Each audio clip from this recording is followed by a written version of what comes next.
Se trata del doctor Javier Criado, el famoso médico. Ya negó ante el juez todas las acusaciones y aseguró que era todo fruto de una conspiración. Ahora la jueza de Sevilla, que lleva el caso, tiene que decidir si solicita alguna prueba más o considera que la investigación ha terminado. Las presuntas víctimas recibieron al médico en los juzgados al grito de "el dolor no prescribe". Sus pacientes afirman que se sentían atrapadas, anuladas. La forma de actuar no siempre era la misma, pero, según relatan estas mujeres, sí repetía algunas actitudes y comportamientos como estos que vamos a ver.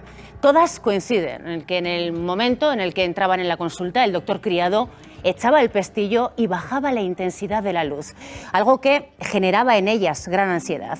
Dicen que el sexo era el tema preferido de conversación, que les llegaba a susurrar sus propias experiencias con lenguaje explícito y chabacano, al tiempo que chupaba un limón, según las denunciantes, de forma libidinosa. Hay mujeres que afirman tener algunas lagunas en la memoria, y es que la hipnosis era una práctica habitual en sus tratamientos. Dicen las pacientes que las sometía a tocamientos, llegando, según sus relatos, a mantener relaciones sexuales con ellas en la consulta y en su propia casa. Son mujeres, David, que gritan que su dolor no prescribe. Eso es lo que gritan ellas, pero realmente han prescrito muchas de las denuncias que se han presentado y solo queda una viva nada más. Los hechos habrían prescrito, efectivamente su dolor no prescribe y a mí me parece que llevan razón, tienen la razón moral, pero jurídicamente han prescrito los hechos. La pregunta es también ¿por qué han tardado tanto tiempo en denunciarse este tipo de...? Pues por el entorno. Marcos, el entorno aquí es fundamental. El entorno aquí es fundamental, sí, Marcos.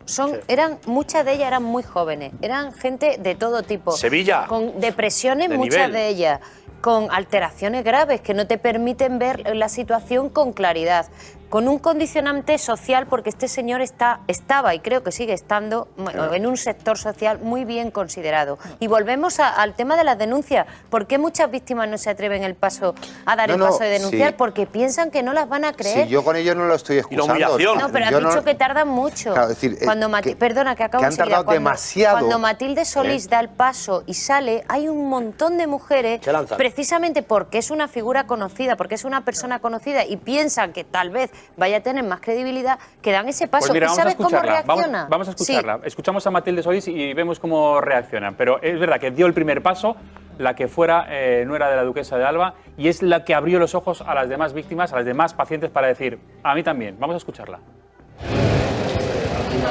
La carta que escribí hace meses no especifiqué a qué tipos de abusos me sometió Javier Criado, así que lo digo ahora. Sufrí abusos sexuales, aparte de todo lo demás. Las mujeres que han dado su testimonio me han dado mucha fuerza. Que se avergüence el psiquiatra. Yo no lo haré más. Bueno, que esto es especialmente grave porque estamos hablando de una persona a la que nadie le discute que es un gran conocedor de la mente humana. Y que estábamos hablando de que las personas que le denuncian es que tienen disminuidas sus capacidades mentales porque abusado, están atravesando por enfermedades, perdona, por enfermedades en ese momento de mayor o menor gravedad, que eso lo tendrán que distinguir cada una de las personas especialistas. Y medicadas también. Pero obviamente, es decir, ¿quién se atreve? Porque claro, primero, los que vamos al médico, y cuando vamos al médico vamos completamente entregados. Imaginaos encima una persona que tiene un problema mental, es decir, que no está seguro de lo que piensa y de lo que hace y si eso es lo correcto o no. Lo cual explica que tardaron. Eso ha valido este sinvergüenza. Se ha valido de esa situación, Paco, precisamente. En plenas facultades. Ninguna de las pacientes que iban ahí, evidentemente. Lo que quiero referir, efectivamente, es decir, aquí por parte de este psiquiatra hay un abuso de esa relación de confianza, incluso del control de las situaciones, porque él estaba controlando la parte más íntima de una persona, que es cómo percibes la realidad, cómo no la percibes, tus depresiones, tus fobias o tal. Y efectivamente eso tiene especial gravedad. Pero lamentablemente no han tenido la valentía suficiente de hacerlo antes. Que ha relatado cómo fueron los hechos. Dice que va, 27 años, va por primera vez a la consulta y él, cuando ya está acabando, el psiquiatra le dice, según el relato de esta mujer, le dice, cada vez estás más sexy y quiero besarte. Ella en ese momento siente miedo, siente nervios y se va. Claro. Pero fíjate que luego empieza como a tener remordimientos. Hombre, pues a lo mejor no es una situación normal, es parte de la terapia. Es mi médico, es parte de la terapia. ¿Cómo le he hecho este feo? Y al día siguiente volvió otra vez a la consulta. Y ahí dice que la violó. Mira. Y a partir de ahí ya la tenía sometida y prácticamente la violaba cada vez que iba a la consulta, según digo el relato de esta... Claro, claro. Es que Paco ha dicho algo clave, perdón, Marimar, que es que cuando uno va a un médico, y más si estás sufriendo una enfermedad mental, vas entregado estás 100%. Absolutamente entregado, y esa es la 100%, clave, claro. esa es la clave. Pero es que además, como él bien te ha dicho también, es un gran manipulador. Y la última prueba de la manipulación, que es lo que te iba a comentar antes, cuando ellas le denuncian, este señor se permite, después de que Matilde Solís haga eso, les plantea un acto de conciliación a 10 mujeres. ¿Para qué? Para amedrentarlas, no se querella. Me lo confirmaba el otro día la abogada. No se querella para que ellas no puedan ir al juzgado a hablar. Es decir, los casos ya prescritos... Sí. Habrían tenido la posibilidad de explicarlo. Intenta tapar las injurias o los delitos contra el honor. Claro, te plantea un acto de conciliación con un delito de injuria, un delito contra el honor. Que además es obligatorio, es decir, tú tienes que plantear una conciliación y decir, oye, antes de querellarte contra mí... Marcos, no ha ido ni a uno. No se ha presentado a ninguna de las 10 conciliaciones que él ha puesto.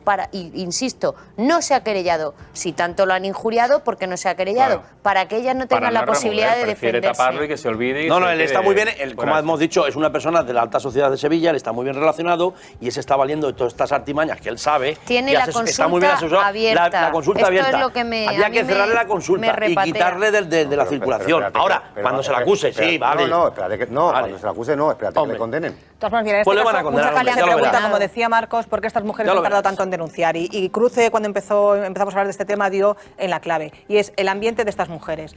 Nos podemos imaginar, porque estas mujeres sería muy difícil que fuesen anónimas, posiblemente, si hubiesen puesto una denuncia contra una persona también tan conocida. Habría sido imposible guardar el anonimato de estas mujeres. Se habría sabido, se habría puesto en duda su testimonio, no se las habría creído, se las habría criminalizado. Lo mismo se las habría puesto un detective, quiero decir, que habría sido tremendo para ellas. Por lo tanto, por eso no quiero pasar por ahí. Por callar. Y hasta que no ha habido alguien también conocido que ha dicho...